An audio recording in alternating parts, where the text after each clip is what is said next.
Hello বন্ধুরা, আমার স্বপ্নের পৃথিবী চ্যানেলে সকলকে জানাই স্বাগত। তো কেমন আছেন সবাই?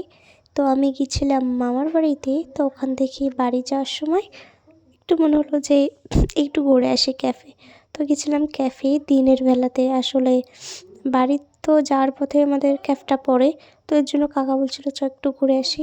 তো আমরা চলে গেছিলাম ক্যাফে। সত্যি কথা বলতে কি, আজকে অনেক দিন পর ক্যাফে আসলাম। আসলে কদিন না আসাই হচ্ছে না, এর জন্য আর আপনাদের সাথে ভিডিও শেয়ার করা হচ্ছে না। চলে এসেছিলাম ক্যাফে। আর আমি এসে তো অবাক হয়ে গেছিলাম যে আগের থেকে আরও সুন্দর করেছে চারিদিকে গাছপালা। তো এদিকে আমরা ঘুরে একটু ফটো মটো তুলে তো যাচ্ছিলাম বাড়ির দিকে। আর এইদিকে একটা কুকুরের বাচ্চা দেখে, আসলে আমাদের টমি ছিল, আপনাদেরকে বলা হয়নি যে ও মারা গেছে। তো সময় তো মারা গেছিলো, তো ওটাকে দেখে টমের মতো মনে হচ্ছিলো। তো ওকে একটু কোলে আমি আদর করছিলাম, এর জন্য আমার পিছন পিছন চলে আসছিলো।